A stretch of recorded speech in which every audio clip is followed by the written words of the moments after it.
não responde muito às demandas da economia.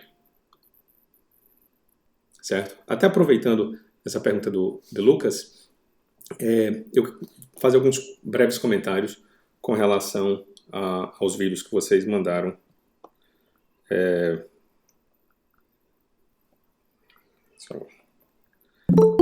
Aos vídeos que vocês mandaram para mim. O primeiro comentário é com relação a uma visão comum que se tem de direita e esquerda em economia, né? Em geral, as pessoas colocam como sendo, como havendo uma discussão entre direita e esquerda. Em economia, hoje em dia, as principais universidades, elas não se discute isso. Não importa se a origem da ideia é de direita ou de esquerda, o que importa é o que funciona e o que não funciona. E para isso existe um método científico para testar as hipóteses. Tá? Então, isso é uma discussão mais política, que diz respeito mais à opinião ou ideias a priorísticas. Então a gente não vai trabalhar com esses conceitos de direita e esquerda. Pouco importa. E a economia moderna não trabalha com isso. Então a ideia de marxista, de social-liberal, de liberal social-democrata, isso são conceitos políticos. Tá? Em economia, o que importa é o que funciona e o que não funciona. Até tem uma história que eu gosto muito, acho que é uma história que me orienta na forma de pensar. Um amigo, ele estava andando na universidade e encontrou o professor Gary Becker, é um ganhador do Nobel de Economia de 92, é um cara que trouxe muita coisa que a gente vai usar no curso aqui para direito, é importante. E aí ele puxou o assunto, né, com Becker e perguntou para ele qual era a orientação política dele. E aí ele se disse um liberal clássico, mas, acima de tudo, a ciência. Então é isso que orienta a economia. Acima de tudo, a ciência. Mesmo que você tenha uma ideia a priori, que a sua hipótese vá funcionar, se os dados mostram outra coisa, esqueça a sua ideia e vá com os dados. Tem uma frase que eu gosto muito também, que é de um estatístico americano, Denning, o nome dele, que ele diz: em Deus eu acredito, em Deus nós acreditamos, para todos os outros me tragam os dados. Então essa é a ideia que guia a economia. Pouco importa o argumento da autoridade, pouco importa quem falou, a origem dela, o que importa é o que os dados trazem. Tá? E é isso que eu vou tentar trazer para vocês aqui, as ideias que são discutidas nas principais universidades, sem entrar em detalhes de direita ou esquerda. Cada um tem sua ideia preliminar. Uma sugestão que eu sempre dou e acho que é importante demais é a gente nunca ter uma cabeça fechada para ideias diferentes. Tá? Então, sempre aberto, sempre tentando se utilizar dessas ferramentas que são apresentadas. A economia é, acima de tudo, uma ferramenta. E aí eu vi nos áudios que muita gente falou que gosta da área de humanas, que gosta de debates. A economia, ela não só é uma ciência social, uma das mais importantes ciências sociais, mas ela é um argumento muito forte. Então, para quem gosta de argumentar, para quem gosta de discussões argumentativas, quanto mais ferramentas você tiver para trazer ao debate, melhor. Principalmente se você domina bem uma ferramenta. Então, você é capaz de desestabilizar completamente o argumento contrário se você trouxer para a discussão uma forma nova de discutir. Então, nesse aspecto, a economia ela traz para vocês um conjunto de argumentos e uma nova forma de linguagem que pode ser importante para a prática de vocês. Tanto em concurso, que eventualmente, como eu comentei, o CNJ e o CNMP já editaram resoluções dizendo que análise econômica passa a ser disciplina obrigatória nos concursos da magistratura e Ministério Público. Como na prática privada, como advogados, vocês precisam entender, para a maioria das especialidades, precisam entender a lógica econômica do que vocês estão fazendo, do contrato, da relação do consumo, para orientar os clientes. Então, e academicamente também é uma área que cresce muito. Então, vejam a economia como uma ferramenta, como uma linguagem diferente para vocês. Tá? Mas aí, para isso, Lucas, a gente vai usar a questão do valor utilidade. Opa.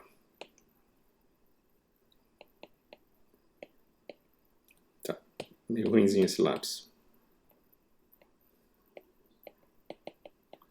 Utilidade. Certo? Mais alguma coisa dos vídeos que não tenha ficado claro? Professor, Oi.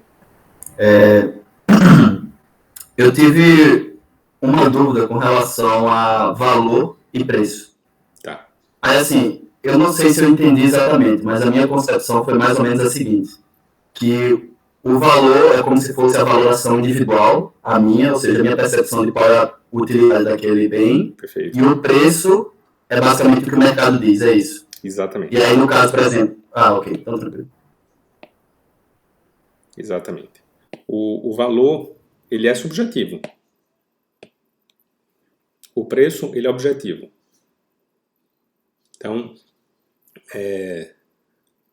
se você, sei lá, eu não entendo muito de carro, mas suponha que tenha uma Lamborghini por R$1 milhão, ou $1 milhão, sei lá. Mesmo se eu tivesse esse dinheiro, para mim um carro não vale isso tudo. Mas é o preço dele.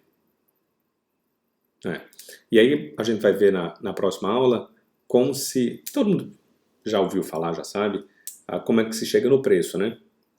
Que é quando a oferta encontra a procura.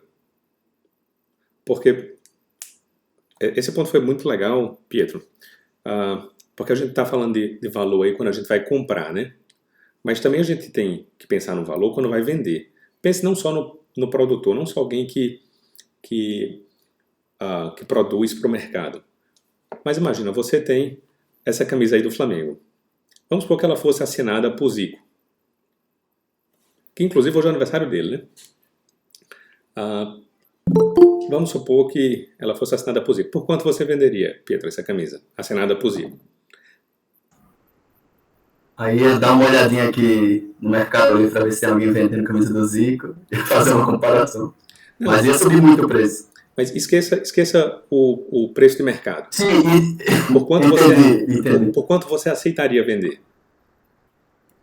Depende, porque assim, professor, eu sei que existiriam pessoas que não venderiam, porque o valor é simplesmente, para elas, incomparável, dinheiro não pagaria. Mas enfim, eu acho que eu venderia por um preço muito alto.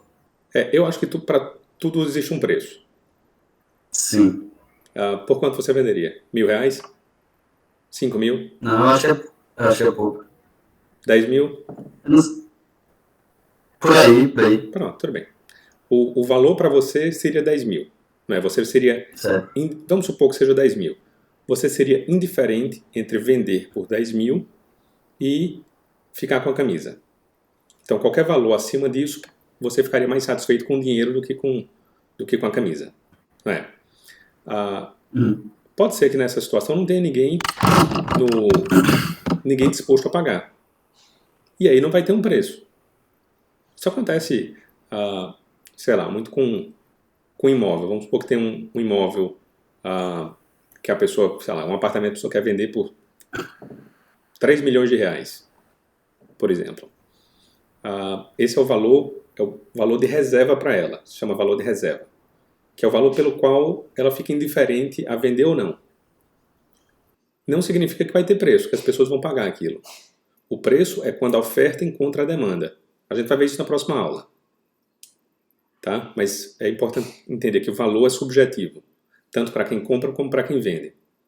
E a gente vai ver que numa relação de mercado, a troca é feita sempre de modo a superar o valor individual do vendedor e do comprador. Então, quando você vende, vamos supor que para mim, uma camisa assinada por Zico, vamos supor, eu não pagaria tudo isso, mas vamos supor que eu pagasse 20 mil reais. Eu estaria disposto, eu seria indiferente entre ter 20 mil reais e a camisa. E você 10 mil. Qualquer valor entre 10 e 20 mil, a gente conseguiria fazer negócio, não é? Vamos pensar 12 mil. Você ficaria mais satisfeito com 12 mil do que com a camisa, e eu ficaria mais satisfeito com a camisa do que com 12 mil. Então, ambos sairíamos da negociação mais satisfeitos. Ou seja, a felicidade para esse nosso mercado, a satisfação social, seria elevada com a nossa troca. Entendeu? Entendi. Não é um jogo de soma zero, né? Exatamente. Os dois. Eu não queria falar isso. Ganhando. Eu não queria falar isso para não colocar o carro na frente dos bois. Mas já que Pietro falou, então diga aí para todo mundo o que é um jogo de soma zero. Um jogo de soma zero é quando obrigatoriamente uma pessoa tem que sair perdendo para outra ganhar. Pelo menos é assim que eu percebo a situação, né? Um jogo de soma zero é aquele em que a soma é igual a zero. Ou seja, se um ganha, eu tenho que perder. Tem que haver uma compensação. Então é uma relação que pode ter duas ou mais partes, onde a soma da satisfação ela é zero. Por exemplo, isso a gente vai ver quando falar de teoria dos jogos.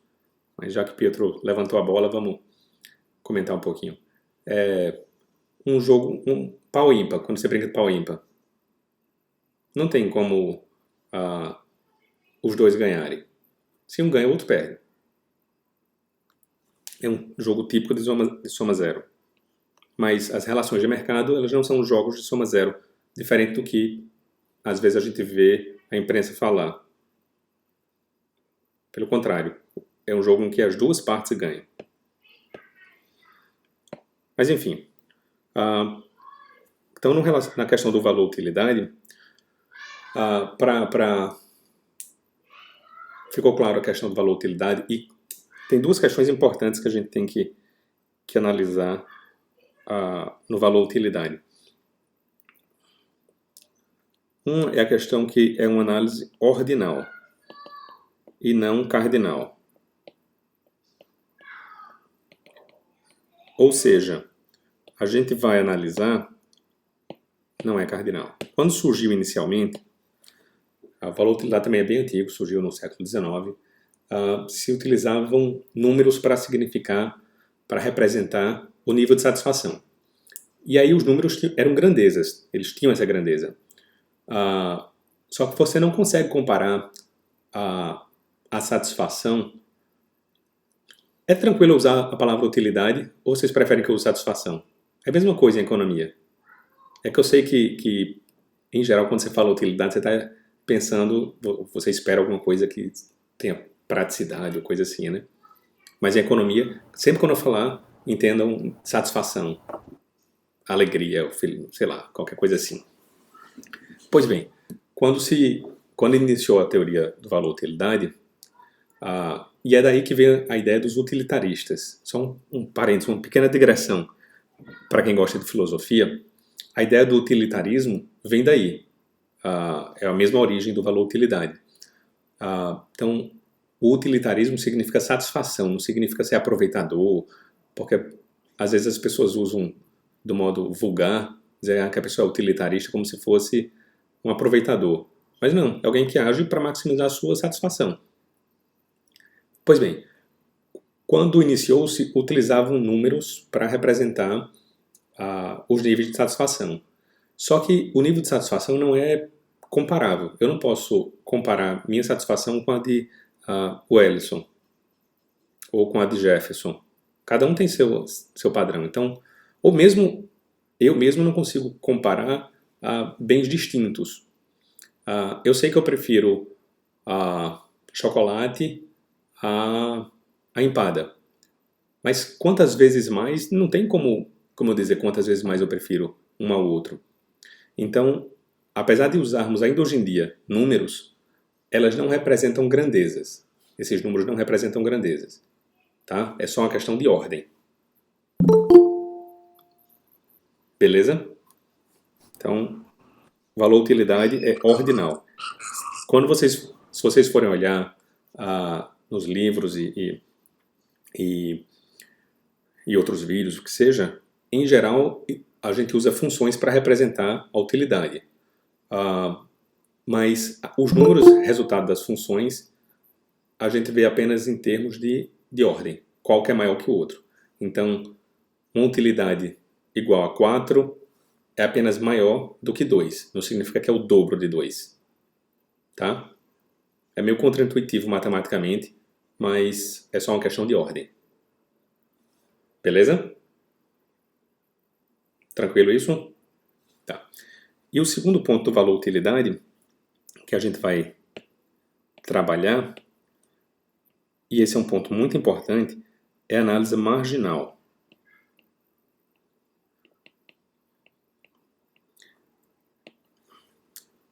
Tá? O que é análise marginal?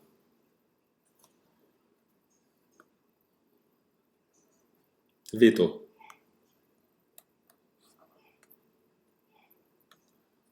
Hein, Vitor? O que é análise marginal? Tudo que tá. Natália quer responder?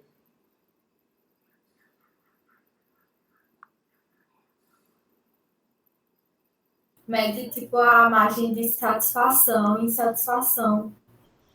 Que é meio que isso que o senhor estava explicando, de valor e utilidade.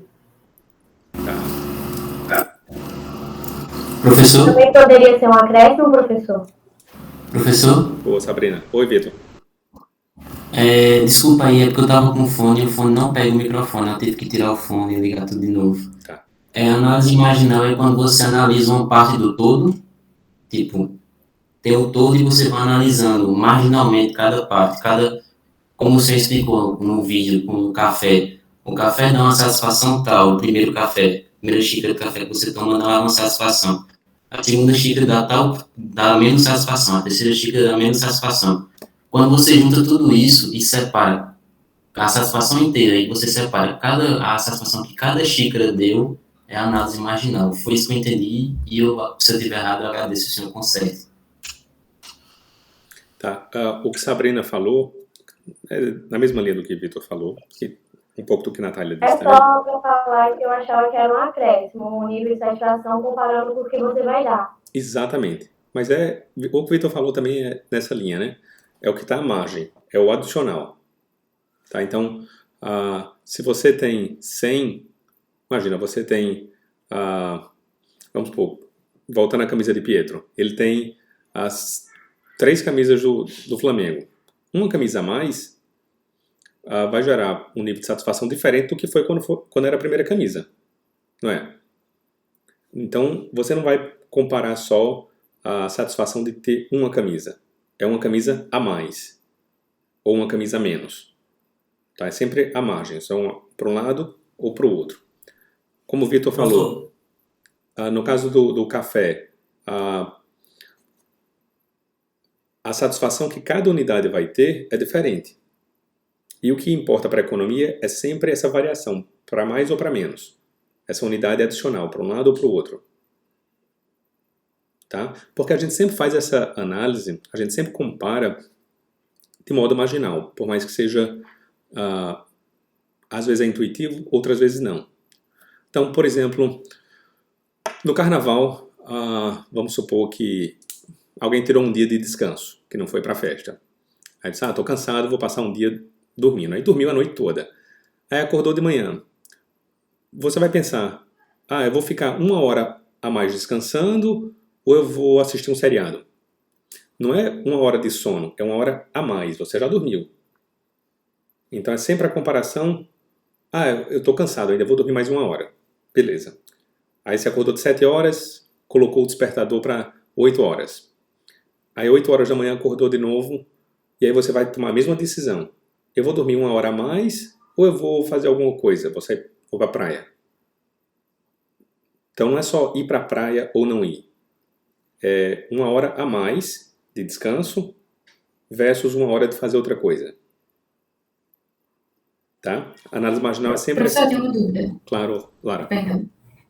Licença, é porque no vídeo, pelo que eu entendi, o exemplo do café, você, na análise marginal, você está levando em consideração que a cada uma você só analisa o incremento, né, da coisa, Exato. pelo que eu entendi. Uhum. Mas, se a gente está levando em consideração que a gente tomou um café antes e isso faz declinar o nível de satisfação, por que isso não é acumulado, vamos dizer assim? Porque a gente não considera, de certa forma, que a gente está tomando um café antes. E só apenas o incremento. Não sei se está dando para entender. Mais ou menos. Você considera, e exatamente por isso que sua satisfação é diferente. Ó, vamos supor, você gosta de pizza? Gosto. Pronto. Aí você chegou numa pizzaria e eu não sei nem mais se existe hoje em dia pizzaria que é rodízio. Mas vamos supor que é um rodízio. Aí você chegou com fome. Para comer a primeira fatia, aquilo vai lhe dar um nível de satisfação bem elevado. Concorda? Primeira pizza, você está morrendo de fome, vai lhe dar esse nível de satisfação aqui. Certo? Você acha que a segunda fatia vai lhe dar mais ou menos satisfação? Menos. Menos. Então vamos colocar isso aqui. A terceira fatia? Menos ainda. Menos ainda. Aguenta uma quarta? Aguento. Vamos supor que menos ainda. Vamos supor que você só fique aí. Na quinta não varia nada. O que significa o retorno marginal decrescente, que a utilidade marginal é decrescente, é que cada unidade a mais vai lhe trazer um nível de satisfação menor. Por quê? Porque na hora de você decidir comer a segunda fatia, Lara, você pensa, eu já estou um pouco cheia porque eu já comi a primeira. Mas, ao invés de ser rodízio, vamos pensar que você está pagando por fatia. Certo? Só que e custa R$10 uma fatia. Tá? Aí você pensa, e você tem R$50 para passar uma semana. Aí você pensa, para a primeira fatia eu estou morrendo de fome, vale a pena.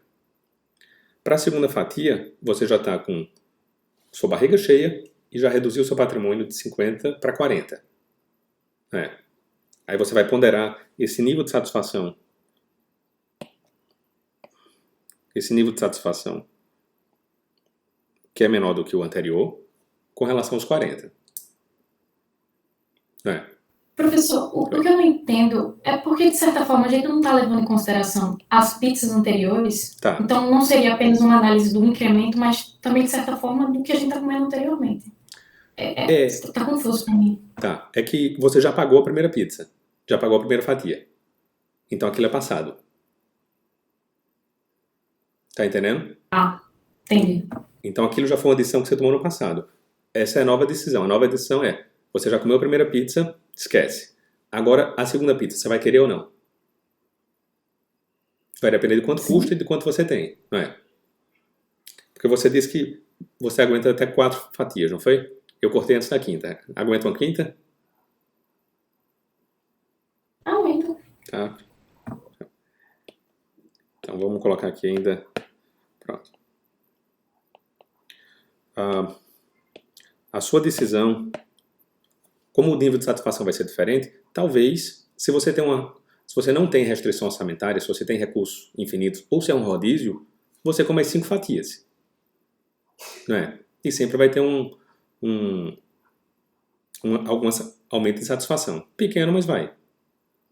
Certo? Se você está pagando por fatia e você tem um limite orçamentário, você vai ponderar para cada uma, não vai? Para a primeira fatia, eu quero. Para a segunda, talvez. Para a terceira, tá entendendo? Então, não é que você não leva em conta, você já levou, mas aquilo é passado. Do mesmo jeito que no exemplo do sono. Você já dormiu. Você está dormindo 1 hora a mais. É sempre uma nova decisão. Entendi, professor. Obrigada. Nada. Tranquilo isso? Professor, então assim, é porque eu só aprendo quando eu consigo conceituar a coisa, quando Claro. eu consigo escrever ela num tópico. Uhum. E aí, então, a utilidade marginal seria a redução da satisfação? Não. É o aumento. A utilidade marginal é o nível de satisfação de uma unidade incremental, de uma unidade a mais. Tá? Entendi. Então, o que uma unidade a mais vai lhe dar de satisfação? Professor, as empresas também fazem essa análise marginal? Fazem. Existe um ponto, a gente vai ver mais adiante, Lucas. Por que uma empresa, como é que ela determina a quantidade que ela vai produzir? Por que ela não sai produzindo infinitamente?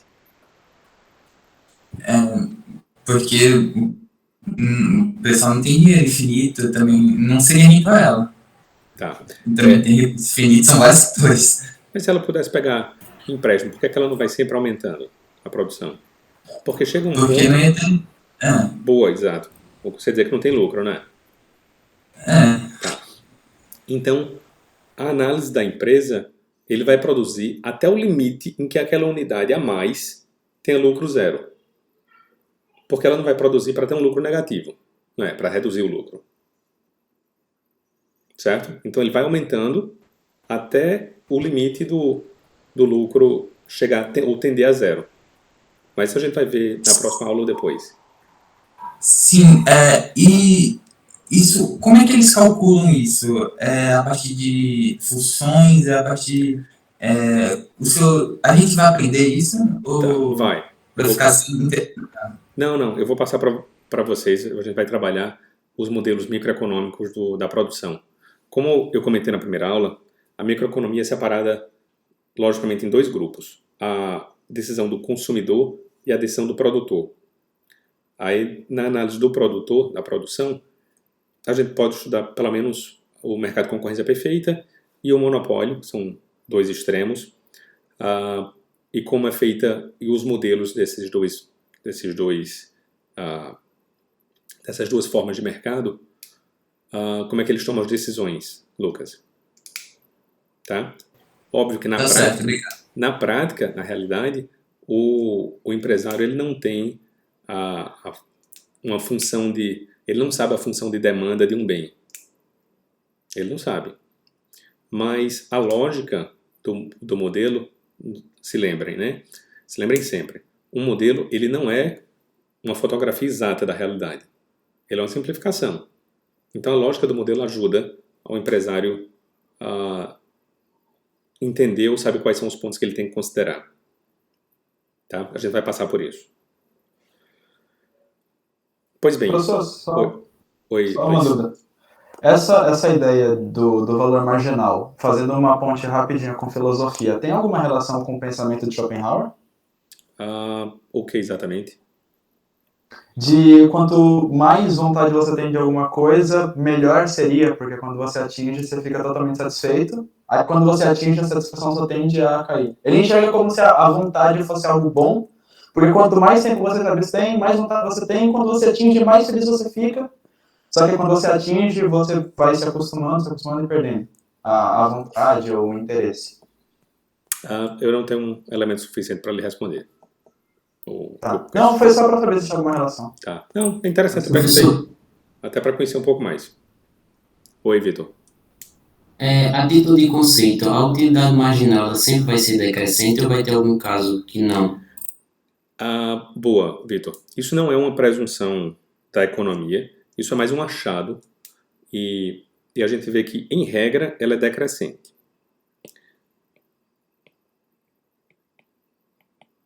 A utilidade marginal ela é decrescente. Para cada unidade a mais, você tem um nível menor de satisfação. Isso funciona para praticamente todos os bens e para todas as situações. Hipoteticamente, você pode ver ou pode argumentar que talvez num cenário de economia com agentes irracionais, imagina um viciado em drogas. Talvez ele tenha um comportamento diferente. Mas isso foge ao escopo do modelo. E, em geral, em economia, principalmente em microeconomia, a gente trabalha só o comportamento racional. Em economia comportamental, que é uma área que vem em crescimento, e tem muita gente do direito que gosta de comportamental, em geral, porque não tem muita matemática. Mas na economia comportamental se estudam comportamentos irracionais também. Exato, Lamartine. Obrigado, viu, professor? Nada. Mas... Professor, eu tenho uma dúvida. Oi, Alexia. No vídeo que eu dei o exemplo do café, que fez aquelas barrinhas geométricas, confere? Uhum. Como eu tentei fazer Aí, aqui a com a pizza. partir do quinto café, aquela barra que era só da direita para a esquerda ficou ao contrário, como sendo negativo, correto? Certo. Daí eu não entendi como é que isso se relaciona com a preferência do consumidor no nível de não saciedade, porque nessa preferência, nesse pressuposto, não diz que quanto mais melhor? Tá. No caso, o quinto café você recusaria. Eu entendi que você poderia vender, poderia jogar fora e tal, mas se eu puder recapitular isso, que ficou meio turvo, assim, Claro. pra mim. Claro. Perfeito, Alexia. Aquilo foi só para mostrar que se ele iria consumir ou não. Porque, realmente, uma satisfação nunca vai ser negativa. Nunca. Porque se ele não quiser, se aquilo for, no exemplo do café, ou mesmo da pizza, depois de uma certa quantidade de fatias, se você comer uma pizza a mais, aquilo vai lhe fazer mal. Não é? Mas você não é obrigado a comer. Então você não vai comer. Você joga fora, você vende, você dá, então aquilo foi só uma tentativa de representar isso. Mas não existe satisfação negativa. O que existe a pior das hipóteses, ser zero. Não vai aumentar minha satisfação em nada, ter uma fatia a mais. Mas não vai diminuir. Tá? Então, voltando, vamos supor que essa seja essa sequência aí do nível de satisfação da pizza seja a sua, Alexia. E a partir da sexta fatia você não tem mais nenhuma satisfação. Tá? Ou a partir da sexta vai começar a lhe fazer mal. O correto é deixar só um tracinho aqui. Eu coloquei ali para a esquerda, dizendo só que você não ia consumir. Mas tecnicamente está inadequado aquilo. O correto é dizer que você não vai ter satisfação. Vai ser zero. No caso, essa questão da pizza também depende se é o rodízio, se você paga um valor fixo por o quanto você quer consumir e se você paga um valor a cada fatia. Isso Sim. também interfere, né? Uhum. Mas a satisfação nunca é negativa. Tá? Ela é sempre... Assim como a utilidade marginal é decrescente. Mas é possível que nas primeiras unidades ela se repita. Nas primeiras 3 unidades tem o mesmo nível de satisfação. Imagina a pessoa morrendo de sede e vai comprar água e a água que tem um copinho de 50 ml. O nível de satisfação dos 2, 3, 4 primeiros copos é praticamente o mesmo. Então, quando a gente fala que é decrescente, seria não crescente. Tá? Ela pode ser constante, no caso, né, professor? Durante algumas unidades ela pode ser constante. Em algum momento ela pode ser constante. Mas ao passar do tempo ela vai ser decrescente.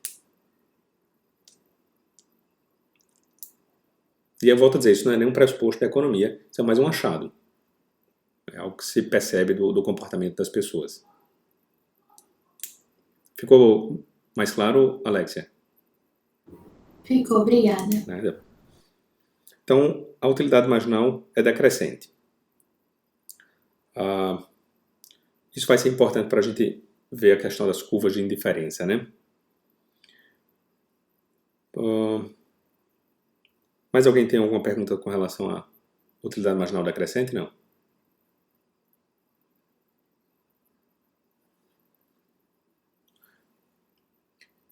Como é, Vitor? Sob a perspectiva econômica, o viciado é o consumidor ideal? Não. o viciado, o comportamento do viciado é um comportamento irracional. Ou pode ser irracional. Tá? Pode ser irracional, e aí sendo irracional, ele foge dessa análise mais padrão da microeconomia. Professor, desculpa, posso falar? Pode falar, Natália. Tá, Então, obrigada. Natália e Natalia. Natália.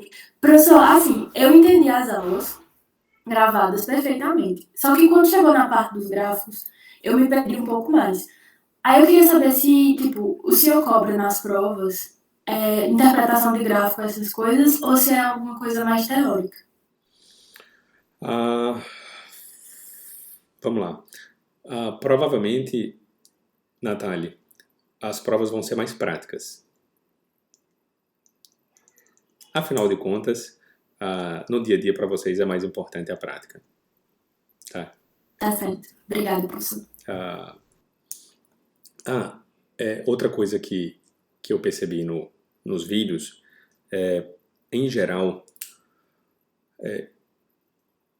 e aí não é só dos vídeos não, isso é algo que aqui no Brasil a gente é acostumado a a gente não tem uma formação muito específica para se expressar, seja verbalmente ou seja do modo escrito. Então, muitos vídeos tinham algumas falhas, nada que vá prejudicar a disciplina, mas para a vida profissional de vocês pode não ser o ideal. Porque no final das contas, todo mundo é vendedor. Todo mundo tem que vender a imagem, tem que vender o que sabe. Seja num concurso, você tem que mostrar para a banca examinadora que você sabe. Seja numa prova de seleção de estágio ou de emprego. Ou mesmo como advogado, você tem que vender para o juiz alguma ideia. Então, eu vou tentar colocar, Natália, algumas questões de modo mais prático para que vocês consigam trabalhar os argumentos econômicos em questões práticas e expor isso.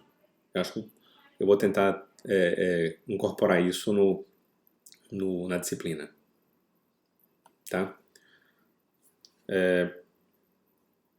E quando eu falo isso, eu me incluo também. Muitas vezes eu posso ter algum problema de comunicação, então podem perguntar, podem pedir para esclarecer. E eu vou tentar trabalhar aqui também alguns gráficos, Natália. Professor, com licença. Claro, Sabrina. Teve 3 vídeos, né, que o senhor passou pra gente assistir. Exatamente. Os 2 primeiros eu entendi direito. Tá. E até o terceiro eu entendi também. O ruim foi a parte do gráfico, ficou meio confuso. Tá. No terceiro vídeo, no último vídeo. Tá. Eu fiquei meio confuso, sem entender direito. Tipo assim, eu entendi 70% do vídeo, mas ficou o resto, assim, meio confuso. Tá, tranquilo. Antes de entrar lá, eu queria passar só uma coisa aqui em economia, quando a gente vai analisar o comportamento das pessoas, em sala de aula é um pouco mais difícil de fazer isso, óbvio. Por isso que eu fico perguntando em questões hipotéticas, tipo, estava perguntando para a Lara a questão das fatias. Mas em economia a gente tenta mais olhar o comportamento do que ver as opiniões. Eu digo isso porque, em geral, outras ciências sociais fazem pesquisa de opinião, mas em economia a gente tenta evitar. Porque as pessoas mentem. E quando eu digo as pessoas mentem, tem até um livro bem legal que o título do livro é Todo Mundo Mente, Everybody Lies. Porque as pessoas mentem para si mesmas. Se eu perguntar quantas vezes, em geral, as pessoas vão para a missa por ano, eles vão supor que é um comportamento bom e vão superestimar isso daí. Então, os comportamentos, a gente tende a exagerar. Então, uma coisa é dizer, você tem R$20 para comprar a coxinha de lanche na faculdade. Você ia comprar quantas? Como a gente está falando em termos hipotéticos, você sempre pode exagerar, não é? Enquanto que na realidade, às vezes, o seu comportamento é diferente. Então, em economia, a gente sempre tenta olhar o comportamento real e não o desejado ou o que vocês têm na cabeça. Até tem um caso que eu acho interessante. Eu estava com meus filhos num parque de diversão e tem uma montanha-russa bem ousada, digamos assim. Ela a cadeira girava e era bem hard. E aí o meu filho do meio, 7 anos, na época ele tinha 7, aí ele disse, eita, se eu tivesse altura para ir, eu iria. Aí eu, só de sacanagem, disse, então vamos ver se você não tem. E aí eu cheguei lá e ele tinha altura. Ele disse que iria só para dar uma de corajoso, né? Aí quando chegou lá, ele tinha altura. Aí ele, é porque eu acabei de comer, então eu não posso ir. Então acontece muito disso, né? Às vezes a gente diz que faria uma coisa, diz que tomaria uma decisão, mas quando você dá o dinheiro para a pessoa, peraí, não é bem assim. Então a economia a gente tenta evitar. Mas em sala de aula, a gente vai terminar fazendo esse tipo de perguntas como se fosse algo real, tá? Então é uma dissonância, porque eu vou falar uma coisa e a gente vai fazer outra aqui, mas a gente tenta ver a prática, certo? A gente vai ver, Nathalie, a curva de indiferença com restrição orçamentária, são coisas distintas, tá? O que é restrição orçamentária?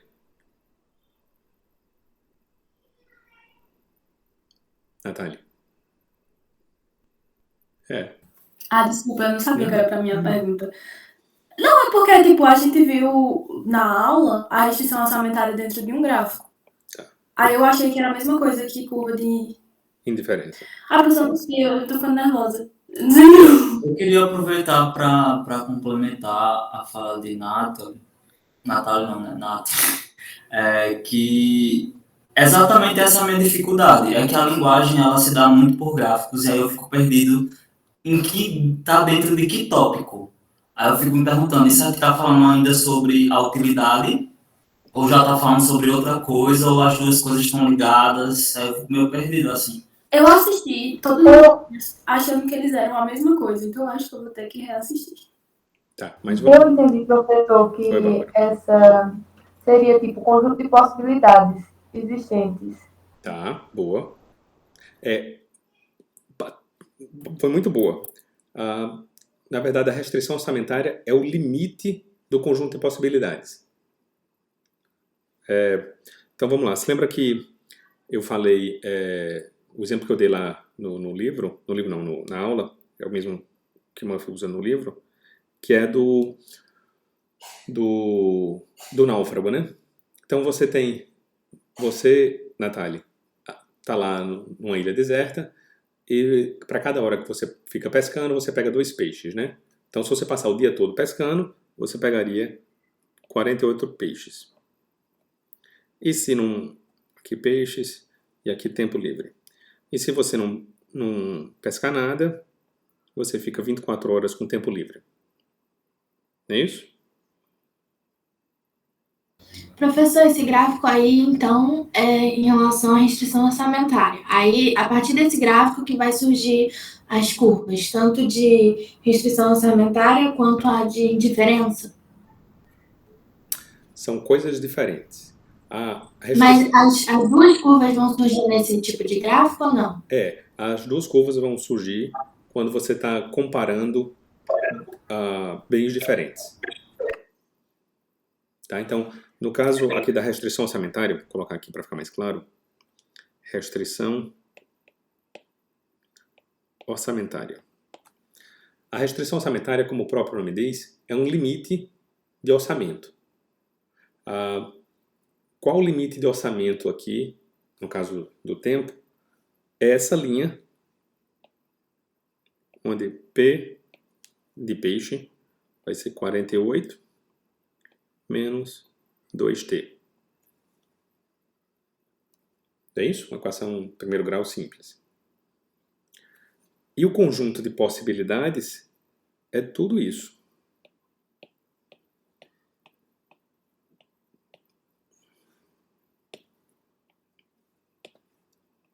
Qualquer coisa dessa linha para baixo é possível. O limite disso é a linha. Como a Bárbara falou. tá? Qual o preço aqui do peixe?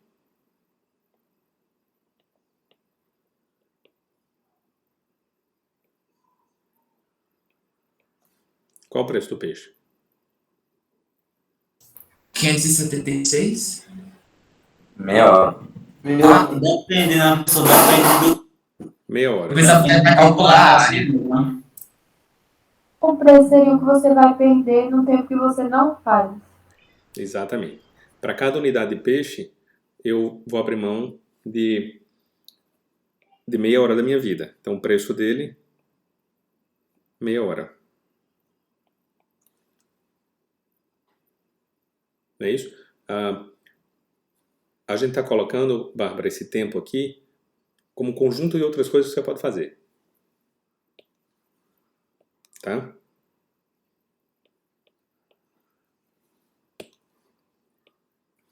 Então, o preço de um peixe é meia hora. E o preço de uma hora? Qual o preço do tempo aqui, de uma hora? 2 peixes? 2 peixes. 2 peixes. 2 peixes. 2 peixes. Então, a restrição orçamentária, preço é sempre essa análise relativa, tá? Entre dois bens. Em geral, a gente usa um desses bens sendo dinheiro, mas não precisa ser. Tá? Pode ser tempo, ou você pode usar outro bem para fazer essa análise. Certo? Isso é restrição orçamentária. Deixa eu melhorar aqui a letra.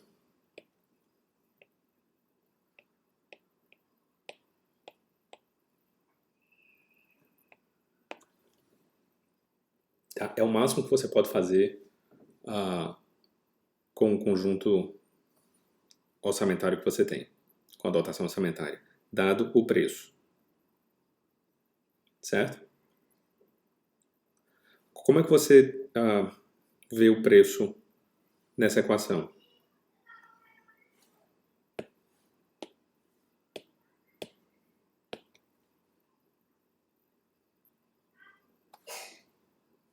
Professor, eu tô com uma dúvida. Claro. Natália. Acho que um livro que eu estava lendo desses que o senhor disponibilizou falava sobre custo de oportunidade. Qual a diferença do custo de oportunidade para o preço?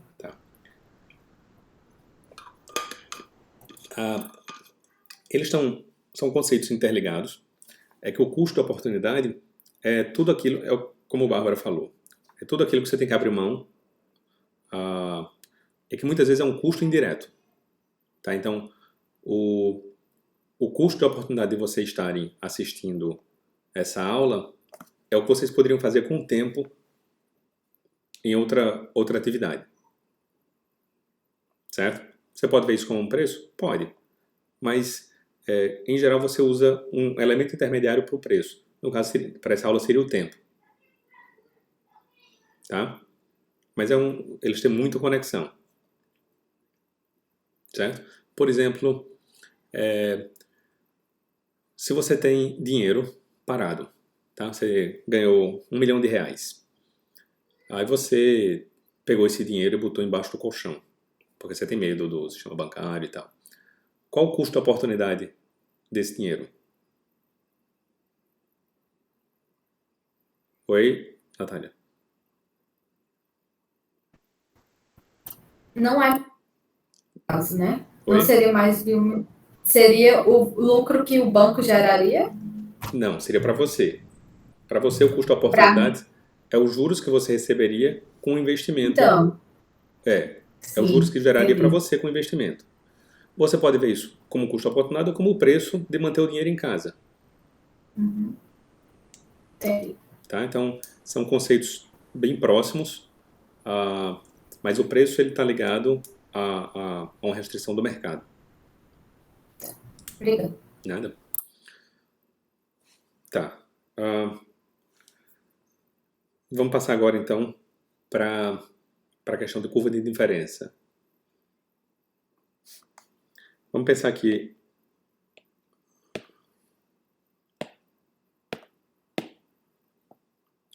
A gente tem aqui 2 conjuntos de bens. Banana e laranja. E supondo que a pessoa gosta de consumir os dois bens. Certo?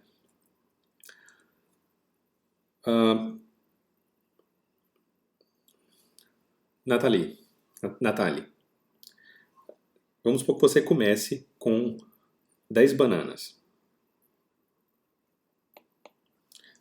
e 0 laranja.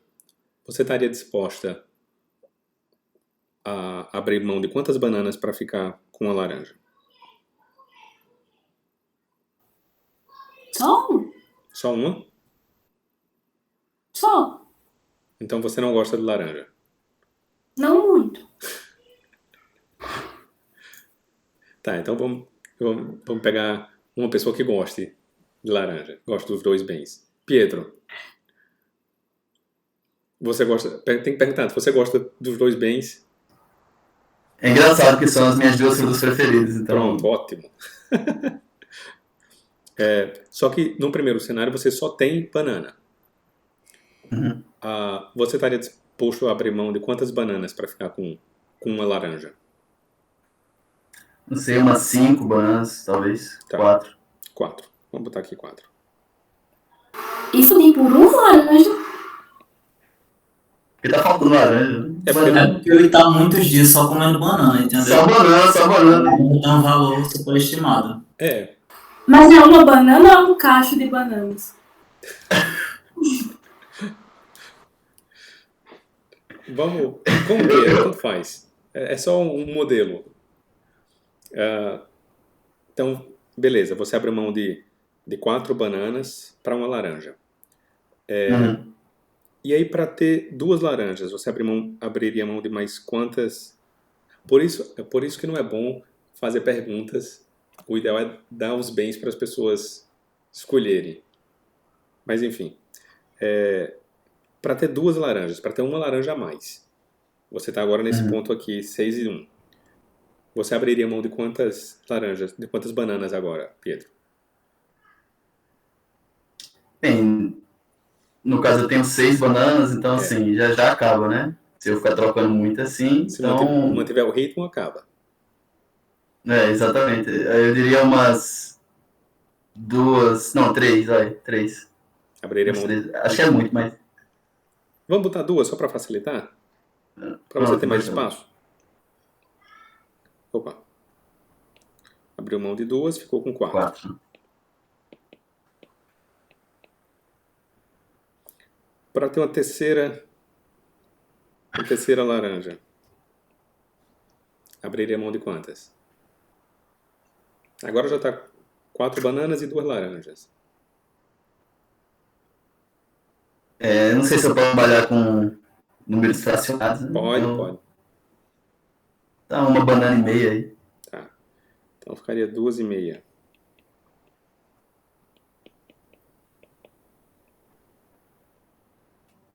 Vamos botar, só para facilitar, vou botar que você abre mão de uma. Ficou 3 e 3. Tá bom, tranquilo. Tá. E para ter mais uma laranja, abriria mão de quantas bananas? Aí aí meio que teve um equilíbrio, né? Tá. 3 de um lado, 3. Mas para ter mais uma laranja, você abriria mão de quantas? Quanto é que você ficaria indiferente? Ficaria tão satisfeito quanto ter 3 e 3?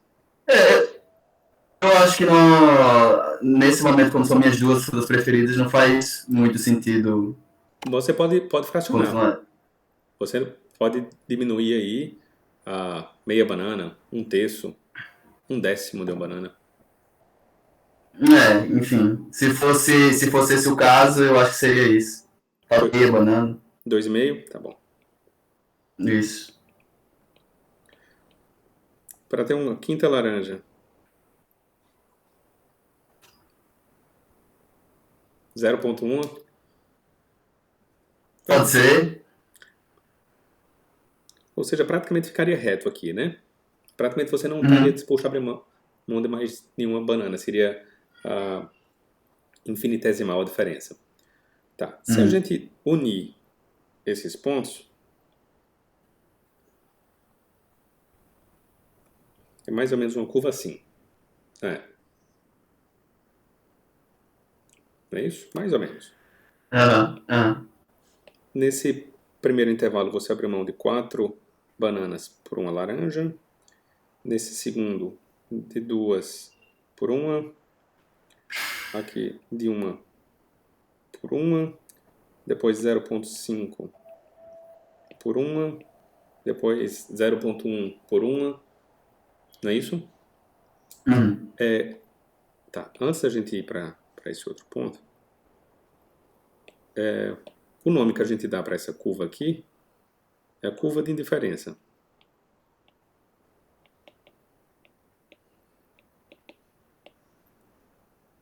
Que são o conjunto de pontos. Então esqueça orçamento, Natália. Aqui não existe orçamento. Tá? Para a curva de indiferença, você não está nem pensando em restrição orçamentária. Você está pensando só quais são os conjuntos de cestas, quais são as misturas entre os bens aqui que me geram o mesmo nível de satisfação. Então, para Pietro, ele ter 10 bananas e nenhuma laranja gera um nível de satisfação. Peraí, deixa eu pegar. Curva de indiferença. Então, para Pietro, esse conjunto de satisfação aqui, esse conjunto de bens aqui, gera um nível de satisfação. Diga o número aí, Pietro. 5. 5. Pronto. 5. Qualquer coisa acima disso gera uma satisfação maior. Só por simplificação, eu vou repetir o formato da curva mais adiante, acima. Porque, em geral, as combinações são parecidas. Tá? Então, esse conjunto aqui, verde, é um outro conjunto que gera a mesma satisfação para Pietro e tem um nível de satisfação 10. Ou 100.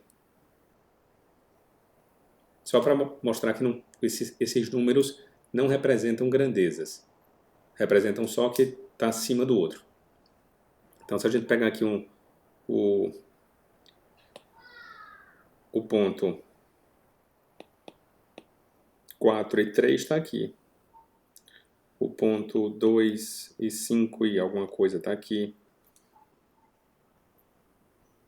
São todos conjuntos de bens que são superiores à curva vermelha. Certo? E como em economia, quando a gente fala indiferente, é o conceito que você está tão satisfeito quanto. Basicamente, professor, qualquer combinação na linha verde seria preferível a qualquer outra combinação na linha vermelha. Exatamente. Exatamente. Tá. E aí você vai querer sempre... Então vamos pensar aqui em uma outra combinação. Roxo. Com nível... O professor, dentro da mesma curva, varia o nível de satisfação, não, né? Você me diz. No 6 e 2, no 6 e 1, por exemplo, 6 bananas e uma laranja. Não, a satisfação se mantém em 5, né? Exatamente. Em todos os pontos você tem o mesmo nível de satisfação. Ou seja, você é indiferente. Para você é a mesma coisa ter um ou outro. Entendi. Certo? Professor, eu fiquei um pouco em dúvida em relação a isso. Se os números, eles não expressam a grandeza, são só ordinais. Esses números cinzas, né? Por que a satisfação seria diferente entre as curvas, se não expressa uma grandeza? Porque um é maior, porque mostram só a ordem. Então, como 100 é maior do que 5, não significa que ele é 20 vezes maior. Significa só que é maior. Entendi. Entendeu? Então, geralmente a gente usa algumas funções, em geral, aí, ou logarítmica ou raiz, só por conta do formato. Mas o resultado, o número não significa que um é tantas vezes maior do que o outro. É só para Professor? Oi, Vitor. Então, recapitulando, essa curva vermelha, que é a curva de diferença, é quando eu estou satisfeito. O que está abaixo disso, não estou satisfeito? Não. Não? É o conjunto de bens que lhe dá o mesmo nível de satisfação. Então, você pode estar satisfeito com muito menos ou com muito mais.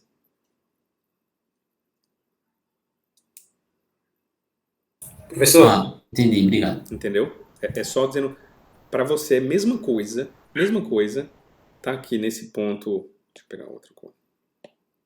Tá nesse ponto aqui, é exatamente igual a tá nesse ponto aqui. É indiferente para você. Ok, obrigado. Ô professor, pelo que eu entendi, a satisfação não muda nos pontos, mas alguma coisa faz com que essa curva fique inclinada. Exato. Ou seja, no primeiro ponto, a gente perde 4 bananas, na verdade troca, né? 4 bananas. Uhum. No segundo ponto, só 2. Então algo está mudando. E o que é? Eu não sei. Não seria enquanto ele está disposto a pagar por um bem? Tirar de um bem e pagar para ter outro bem? Tá. seria a troca pela satisfação. Bárbara? Seria a quantidade entre um e outro, entre um grandeza e outro. É como se fosse uma comparação assim. Tá. É a comparação, mas não tem a ver necessariamente com com o número. Mas tá. Jefferson falou alguma coisa. Professor, Oi, posso Isabel. falar? Só para esclarecer, então na curva de diferença, o nível de satisfação vai ser o mesmo. Em cada curva de indiferença, o nível é o mesmo. Em cada- Porque você tem várias curvas de indiferença. Sim. Aí o nível vai ser o mesmo de satisfação. Uhum. Tá certo. E aí, alguém tem uma resposta para Derek? Por que que a inclinação da curva vai mudando? Professor, Oi, Pietro. eu acho que é o seguinte, no caso, no primeiro ponto, como eu tenho 10 bananas e uma laranja, eu tenho uma utilidade para essas laranjas que é comparavelmente menor do que se eu tivesse um menor número eu tenho um nível de utilidade para essas bananas que é comparavelmente menor do que, por exemplo, se eu tivesse 6 bananas. Então, à medida que eu vou tendo menos bananas, a utilidade dela vai crescendo e eu estou disposto a trocar menos bananas por laranjas, pelo menos. Perfeito. O preço, professor? Oi, Derek. O preço? Não, preço, a gente ainda não está falando de preço ainda. A gente está falando aqui nível de satisfação. Mas é o que Pietro falou. É a utilidade marginal não é decrescente, Derek? Então, num primeiro momento, ele tem 10 bananas e nenhuma laranja. Então, a utilidade de uma banana, a utilidade marginal de uma banana é muito pequena. E da laranja é muito grande. Aí ele faz a troca. E num primeiro momento, uma banana, vamos chamar aqui momento 1. Uma laranja equivale ao nível de satisfação de 4 bananas. Não é isso? No segundo momento, uma laranja tem a utilidade de 2 bananas.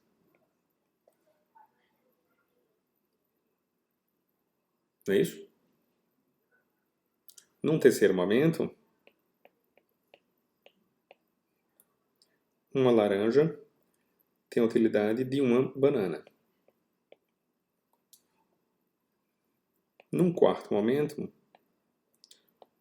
uma laranja tem a utilidade de meia banana.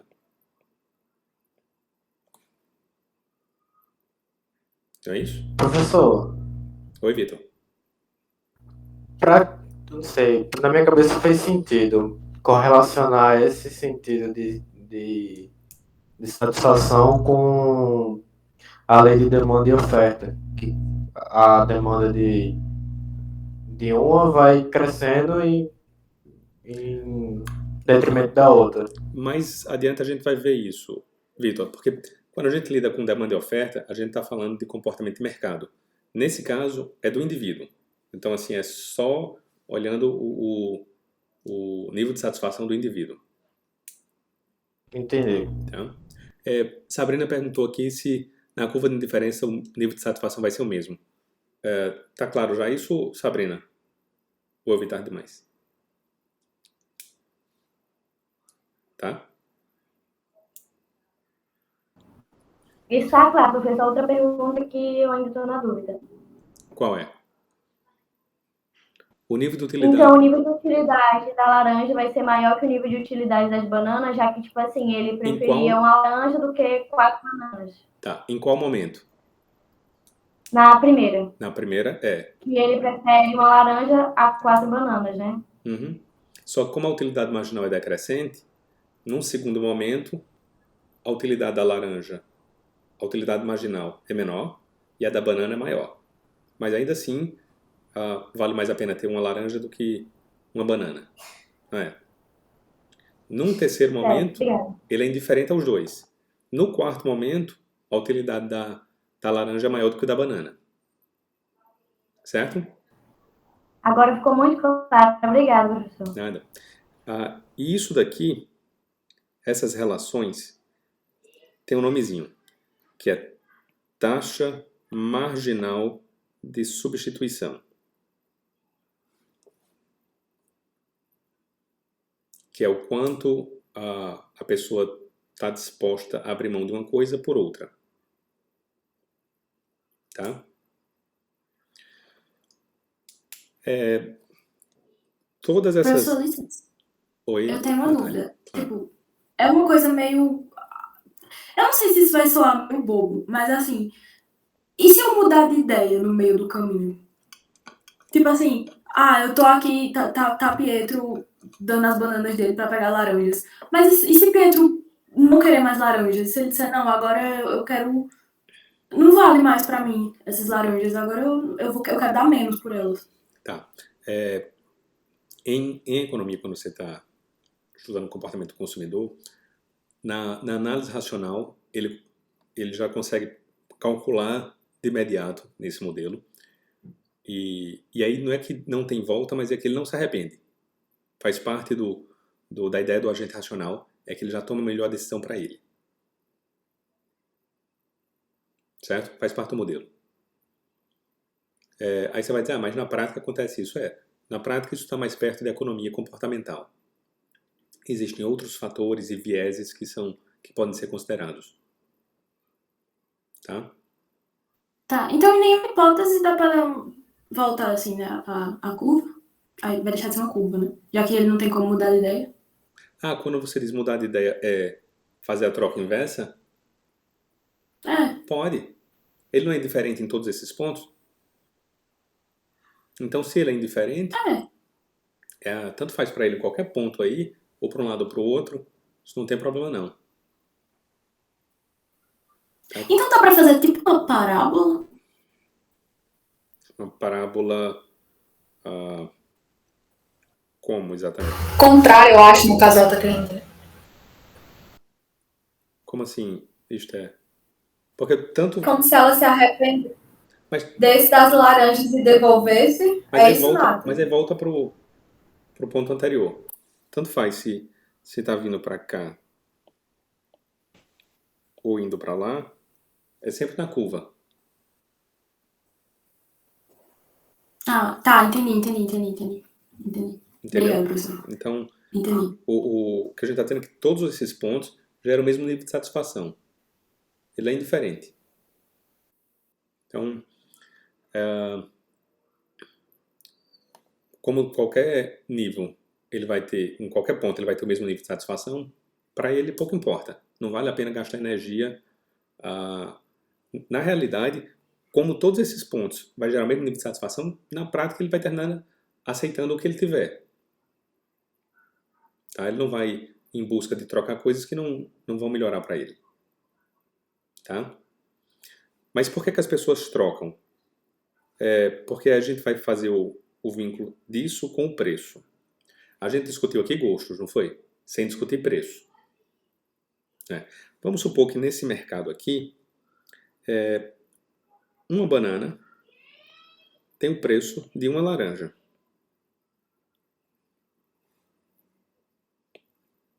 Certo? Se uma banana tem o preço de uma laranja e ele está no ponto inicial aqui, tá nesse... Deixa eu pegar outra cor. Se ele está nesse ponto aqui, onde ele está disposto a abrir mão de 4 bananas para ter uma laranja, que é esse daqui, ele vai fazer a troca ou não? Aqui a gente está falando de satisfação. Utilidade. E aqui a gente está falando de preço. Se ele paga uma banana para ter uma laranja, mas o nível de satisfação de uma laranja é igual a 4 bananas, ele vai trocar. Não vai? Sim. Tá claro para todo mundo isso? Então ele vai sair daqui e vem para cá. Aí nesse segundo ponto aqui, ainda assim ele está disposto a abrir mão de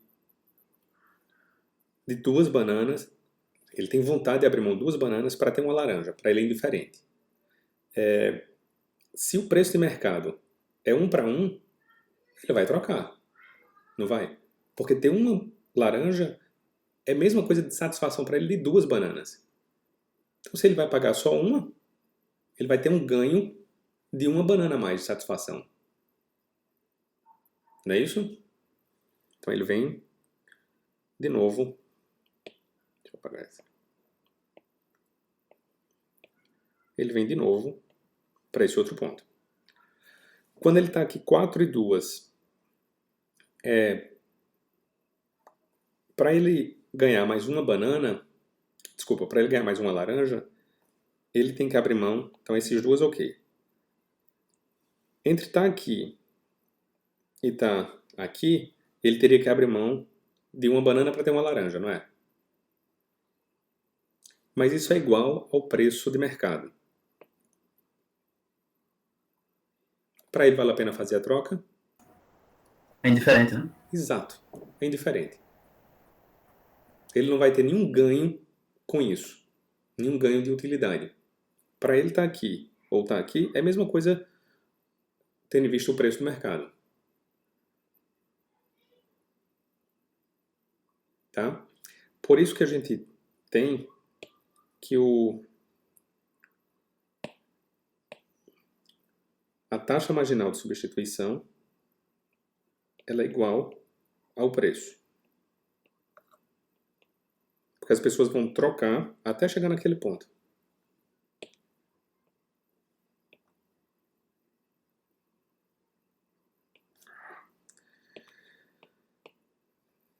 Esse lápis está bem ruim. Pronto.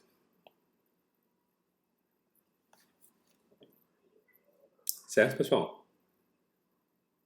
Tranquilo isso? Tá. Falta acrescentar ainda uma coisa aqui. Que é a restrição orçamentária. Né? Como a gente coloca aqui que o preço de uma banana é igual a uma laranja, a gente sabe que essa restrição orçamentária vai ter inclinação -1. Não é?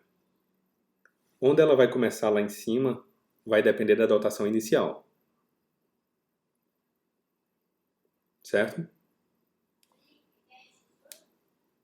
Tranquilo, pessoal? Ou não? Eu acho que eu não compreendi direito, não, professor. Tá. O preço, ele mede a inclinação da curva. Né? Vamos pensar aqui. A banana vai ser igual a A menos BL. A restrição orçamentária vai ter esse desenho, não vai? Não vai? A gente sabe que esse B é o preço. É o preço de um bem pelo outro. Nesse caso, como é 1, fica fácil. Então, a gente sabe que a restrição orçamentária vai ser A, que é o intercepto vertical, vai ser igual, P vai ser igual a esse intercepto, menos a quantidade de laranjas que você tiver. Então, vamos supor aqui que seja aqui 6. Que o A seja igual a 6. Tá? Só para facilitar. Então, vamos supor que seja 6. Então, a gente sai daqui e vai até aqui. É isso? Só cortou um pouco para mim. O A representa o quê? Eu não escutei. O intercepto vertical. Certo. Ó, eu prometi que ia aliviar no cálculo, mas equação do primeiro grau todo mundo viu e vocês viram há pouquíssimo tempo. Sim, não foi só porque eu realmente não escutei o que representava. Não, beleza. Então sai do 6.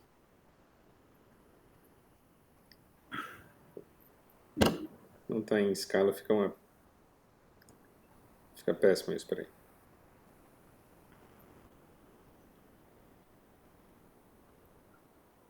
Tá bem ruinzinho, mas a ideia é mais ou menos essa. Tá. Ela vai interceptar exatamente nesse ponto aqui. Essa curva de indiferença. Tá? Como é que eu sei que ela vai interceptar aí? É só ver onde o ponto onde são 3 bananas, vão ser 3 laranjas. Certo? E aqui, a taxa marginal de substituição, você lembra que é 1 para ir para lá? Se você tem 3 e 3 e quer ir para a esquerda, a gente vai falar de uma taxa marginal de substituição de 1 para 1. Não é? Não é isso? Então, a escolha de Pietro, se ele tivesse uma dotação orçamentária de 6 bananas inicial, ele terminaria com 3 e 3. É aí, Nathalie, onde a restrição orçamentária e a curva de indiferença se encontram. E aí, Vitor, a gente vai ver na próxima aula, é dessa quantidade, dessa situação, que a gente descobre a curva de demanda. Se a gente somar de todas as pessoas os comportamentos, a gente vai ver a demanda das pessoas. A curva de demanda de mercado. Tá? Por que que o ponto vai ser sempre tangente?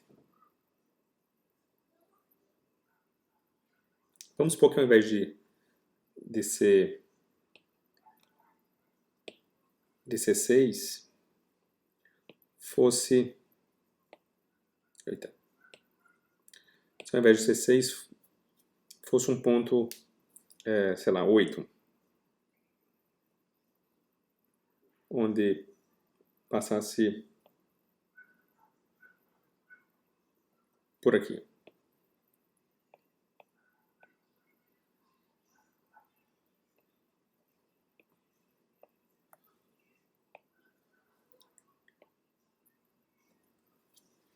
Nesse ponto aqui, eu sei que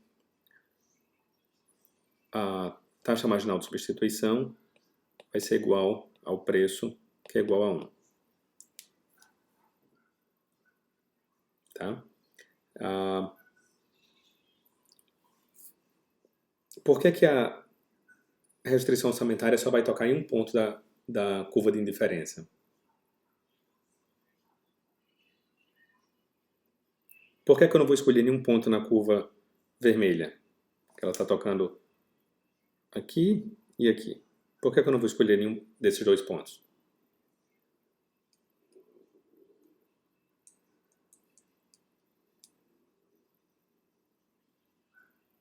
Pode repetir a pergunta, por favor? Por que é que eu não vou escolher nenhum ponto na curva vermelha? Por que eu vou escolher o da curva verde? Porque a curva verde gera mais satisfação. Perfeito. Não saciedade. Eu vou querer ter um nível de satisfação maior. E por isso que eu vou atingir o ponto mais alto, a curva mais alta. A curva mais alta só vai ser tocada uma vez. Certo? E o senhor falou que seria a derivada nesse ponto. Exatamente. Exatamente. Certo. Eu não quis repetir isso, Enzo, porque eu acho que o pessoal fica com medo quando eu boto qualquer coisa de matemática. Não, já tô, professor, já. Mas é bom porque aí a média não vai ser tão alta e a minha média baixa não vai ser tão baixa, entendeu? Segundo aquele sistema que o senhor explicou. Ou não. Talvez você esteja subestimando os colegas. Tem aluno aí sabendo de derivada, então eu tô com medo já. É verdade. Ou seja, corram atrás. Professor, o senhor pode voltar só um pouquinho para explicar por que a taxa toca só em um ponto, por favor? Tá. Não é que a taxa toca só num ponto. A restrição orçamentária, ela vai tocar só em um ponto. E vai ser o ponto mais alto. Porque como o... Deixa eu apagar aqui para não confundir.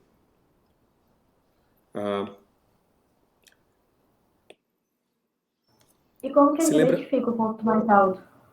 Tá. Se lembra que a gente falou, quando o Pietro perguntou se eu podia dividir a banana, eu disse que ele podia, não foi? Em economia, eu até coloquei no vídeo, a gente tem um princípio da tanta completude como a gente considera os bens contínuos e não discretos. Então são variáveis que você tem infinitas possibilidades microscópicas entre uma e outra. Então entre uma curva de indiferença e outra existem várias. Tá? Só por simplificação. Então, se uma curva de indiferença passasse se uma curva de restrição orçamentária passasse um pouquinho de uma curva de indiferença, teria alguma outra aqui em cima.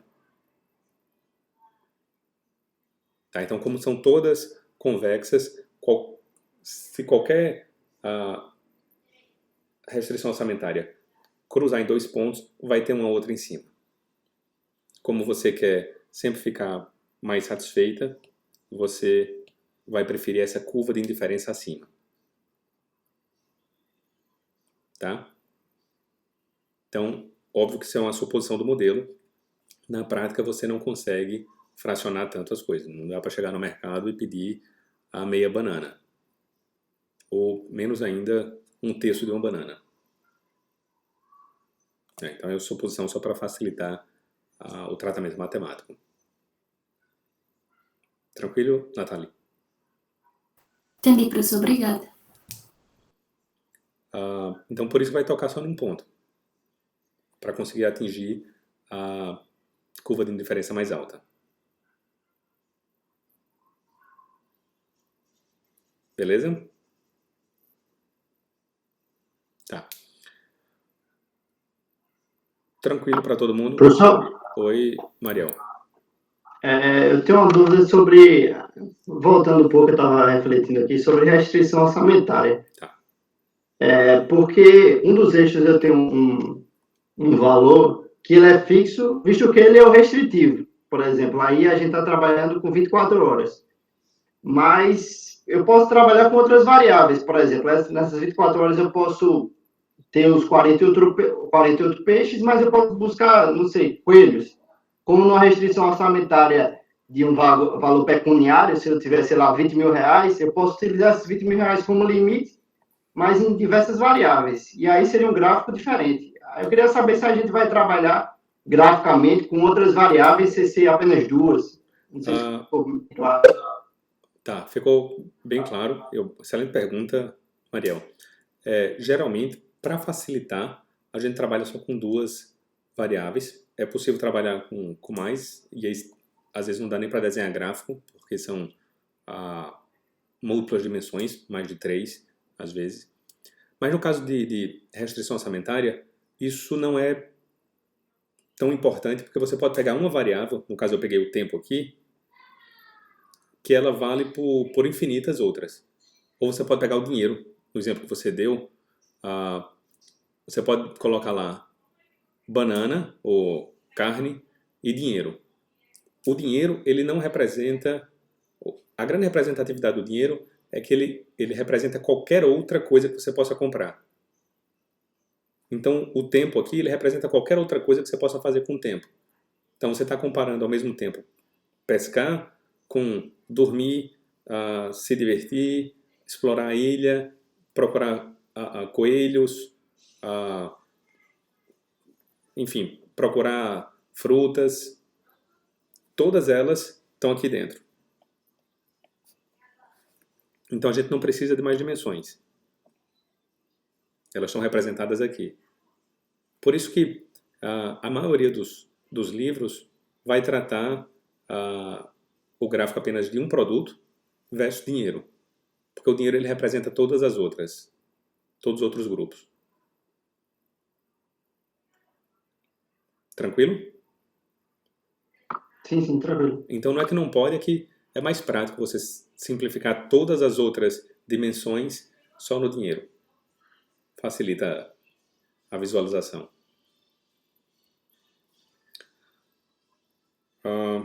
Tá, um outro ponto importante, acho que eu não tratei acho que falei no vídeo, é quando o preço muda. Não é? Imagina, aqui, se a gente muda a tecnologia e ao invés de demorar 2 horas, 1 hora para pegar 2 peixes, você pega 3 peixes por hora. A inclinação da curva vai ser outra. Aqui seria 72. E essa nova curva seria 72 menos 3t.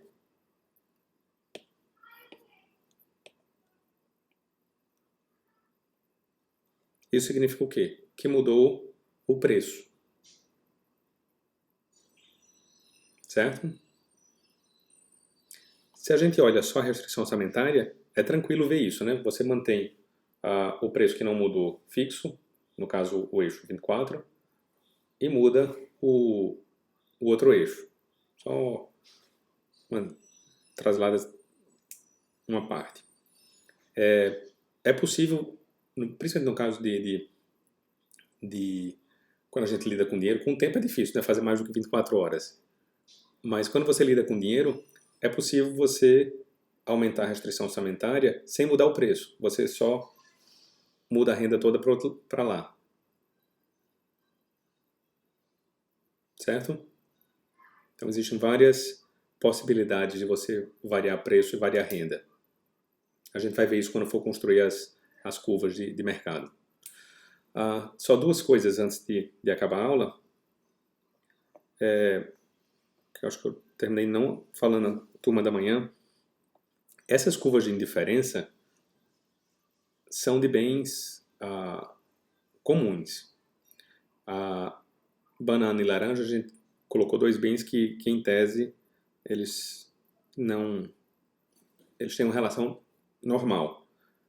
Digo isso normal porque existem 2 outros conjuntos de bens que têm relações diferentes, que são bens substitutos e bens complementares.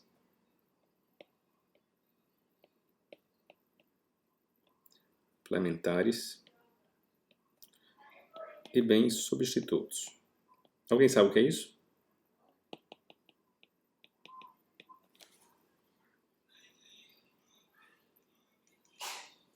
Alguém sabe o que são bens complementares? Existem, óbvio, vários níveis diferentes de substituição e de complementariedade. Mas em qualquer nível, o que seria isso?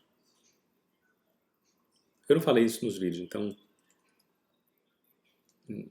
fiquem à vontade para chutar pelo próprio significado da palavra.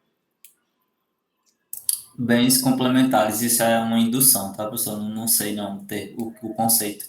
Mas eu acho que bens complementares são aqueles que se agregam a outro e os substitutos eles podem ser trocados como um bem fungível, por exemplo. Perfeito. E aí, quando você pensa em curva de indiferença, o comportamento delas é diferente. Quando os bens são complementares ou substitutos. Os complementares é aquele que um precisa do outro. É óbvio que existem situações extremas de complementariedade, e bens substitutos é aquele que você pode trocar um pelo outro. Eles são indiferentes. Então, pegar um caso extremo de bens complementares, para a maioria das pessoas, o pé direito e o pé esquerdo de um sapato.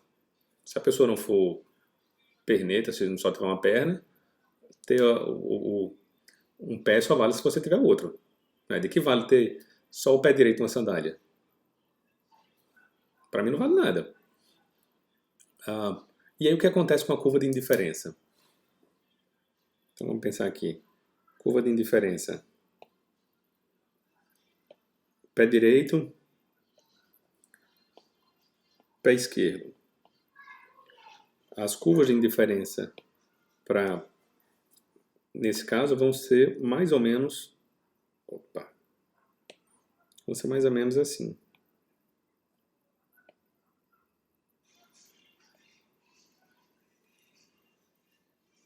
Por quê? Porque um depende do outro. Certo. Então, aqui eu estou num ponto que eu tenho 3 e 3. Ter mais pé direito e só 3 pés esquerdos não vai mudar nada para mim. Assim como o inverso. Não é? Só vai ser interessante ter 4 e 4.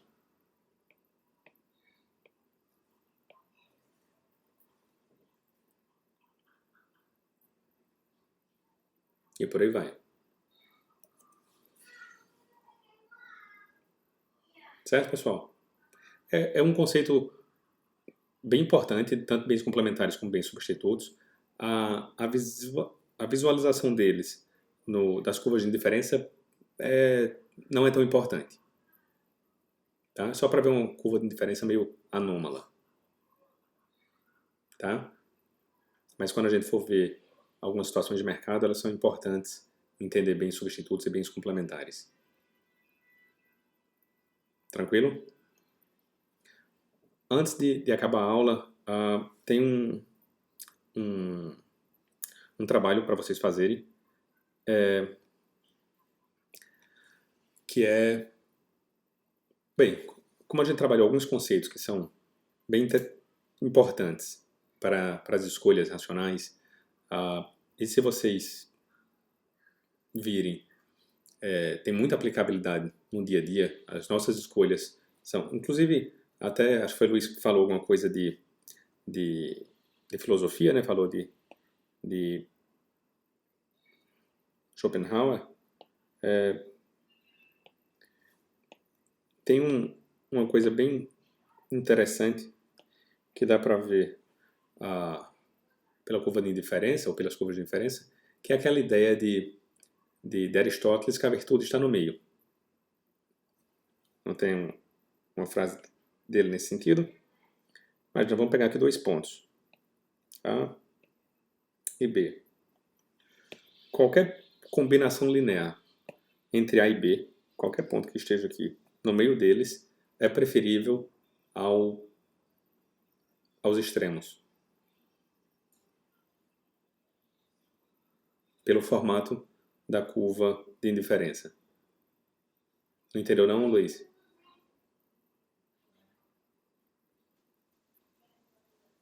Tá no mudo. Tá me ouvindo? Tô. O fone tá quebrado. Ele não fica satisfeito em qualquer ponto da curva, no caso? Sim, mas qualquer ponto entre A e B não tá na curva, tá acima da curva, tá nesse ponto cinza. Tá, no cinza.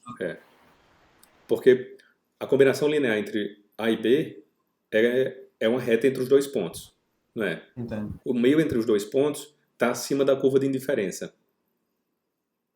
essa reta A e B tangencia uma curva que estaria acima, né? Deve Exatamente. ser outra curva também. Exatamente. Tangencia alguma outra curva aqui assim. Então esse ponto é preferível aos extremos. Tá.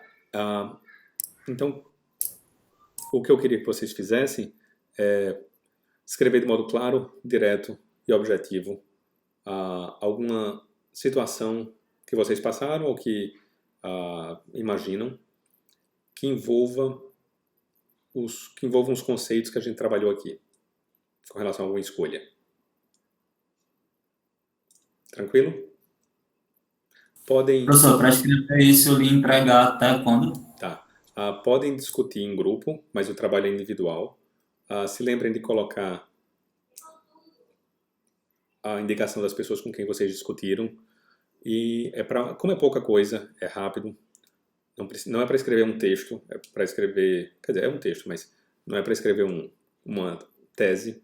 É só um texto simples. 1, 2, 3 parágrafos talvez sejam mais do que o suficiente. E é para sábado até meia-noite. Tranquilo? Tranquilo, professor. Professor, não escutei direito. É um texto sobre o quê? Uma historinha, para você inventar uma historinha, Ana, que envolva esses conceitos e alguma situação que você passou. Ou você, ou alguém que você conhece. Como foram feitas as escolhas. Ok. Precisa de representação gráfica, professor? Ou não necessariamente? Não necessariamente. Mas se quiser, fica à vontade. É porque eu já estava pensando aqui em colocar gráfico real do preço do negócio que eu já tenho em mente, inclusive. A gente entrega por e-mail, professor? Sim, manda por e-mail? Por e-mail. Até porque, sim, outra coisa. Sempre quando for algo mais formal, assim, mais sério, mandem sempre por e-mail. Tá? Porque fica mais registrado. Por mais que por mensagem fique também, mas acho que e-mail é mais tranquilo. Tem o horário do servidor, tudo. O senhor pode só relembrar o seu e-mail aqui no chat? Claro. Que eu não tenho ainda. Eu posso mandar no grupo do WhatsApp, mas é bcamelo. @oi TCE. Posso perguntar? Pode perguntar. Essa historinha que o senhor falou, pode ser de qualquer exemplo que o senhor deu na aula, tipo... Não. Ou tem que ser esse parecido com o do Pietro, da banana e da laranja? Não, tem que ser uma situação prática que você passou, Sabrina. Tá certo. Tá? Que envolva a curva de indiferença, no sentido de você teve que escolher entre tais e tais restaurantes, e aí ponderou que um tinha questão de preço, outro tinha questão de qualidade da comida, e você era indiferente entre duas situações, tá?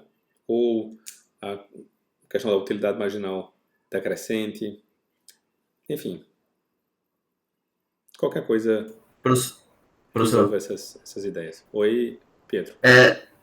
No caso, elas não são cumulativas, ou seja, não vou precisar utilizar todos os conceitos. Se quiser, fica ainda melhor. Tá, certo. Tá?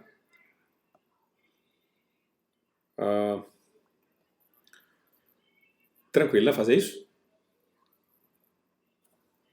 Tá. Se lembrem, podem discutir, mas aí informem com quem vocês falaram. Beleza, pessoal? Vou gravar mais algumas aulas para a próxima semana. Próxima semana a gente vai tentar entrar já no mercado propriamente dito. Por mais que depois eu ainda vá falar de oferta, mas eu já vou deduzir a curva de oferta, tá? E principalmente a de demanda. Beleza? Que aí começa a ficar mais prático e vocês vão vendo coisas que vocês podem usar no dia a dia. Tchau, pessoal. Bom final de semana. Obrigado, professor. Boa noite. Tchau, professor. Obrigado. Tchau, professor. Boa noite. Boa noite. Tchau, professor.